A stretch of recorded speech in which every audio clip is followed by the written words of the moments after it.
ቄሶች በእጃቸው ለምንድን ነው የሚባርኩን የሚለውን ነገር እንመለከታለን። በቅዳሴ ሰዓት ላይ በሰላም ግቡ ሲባል ማለት ነው ቄሶቹ በሰላም ግቡ ከተባለ በኋላ እየዞሩ ሙሉ ምእመናኑን በእጃቸው ይባርካሉ እና ከየት የመጣ ስርዓት ነው የምሳሌ ነው ብለን ስንመለከት እንግዲህ ቤተክርስቲያን መጽሐፍ ቅዱሳዊ እንደሆነች ትውፊት እንዳላት ቀኖና እንዳላት ዶግማውን ተከትላ በስርዓት የተዋቀረችና የጸጋ ግምጃ ቤት ተብላ የምትጠራ እንደሆነ ሁላችንም እናውቃለን። ስለዚህ ከየት አምጥታው ነው ሲባል ከመጽሐፍ ቅዱስ የወጣ ተግባርን እንደማታደርግ በዚህ ቪዲዮ ላይ እንመለከታለን ማለት ነው። ይህም ከመምጣቱ ከምን አንጻር ነው ሲባል ጌታችን መድኃኒታችን ኢየሱስ ክርስቶስ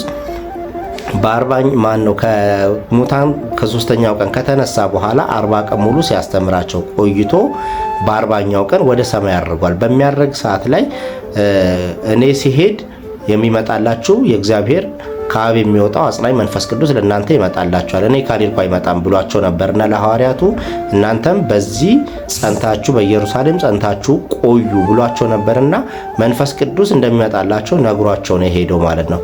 በሚያርግበት ሰዓት ላይ ግን በመዝሙራችን ምንድነው የምንለው? እየባረካቸው ወደ ላይ አቀና አይደለም የምንለው። ስለዚህ ቤተ ክርስቲያንም ቅዳሴዋን ቀድሳ ስጋውን ደሙን አቀብላ ፈትታ ከዛ በኋላ ስጋው ወደሙ ከተመለሰ በኋላ ማለት ጌታችን መድኃኒታችን ኢየሱስ ክርስቶስ ካረገ በኋላ ማለት ነው። ልክ እርገቱ ስጋው መመለሱ ወደ መቅደስ የጌታችን የማረጉ ምሳሌ ነው። ከዛ በኋላ ሊቃነ መላእክት መጥተው ሐዋርያቱን አጽናንቷቸዋል ማለት ነው።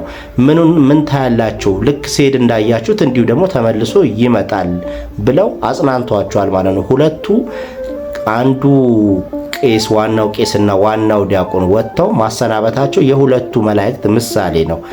መጥተው ሐዋርያቱን እንዳጽናኗቸው ማለት ነው። የዛ ምሳሌ ነው።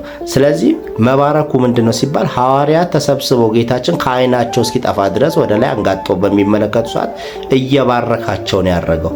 እየባረካቸው ለማድረጉ ምሳሌ ስለሆነ ካህናቱ ወርደው በሰላም ግቡ ብለው ካሉ በኋላ ህዝቡን እየባረኩት እግዚአብሔር ይፍታ እያሉት በሰላም ወደ ቤቱ እንዲሄድ ይባርኩታል ማለት ነው። ስለዚህ ይህ ስርዓት ከየት መጣ ከተባለ ጌታችን መድኃኒታችን ኢየሱስ ክርስቶስ ሐዋርያቱን እየባረካቸው እንዳረገው የዛ ምሳሌ ሆኖ ቤተክርስቲያን ህዝቦቿን ተባረክበታለች ማለት ነው።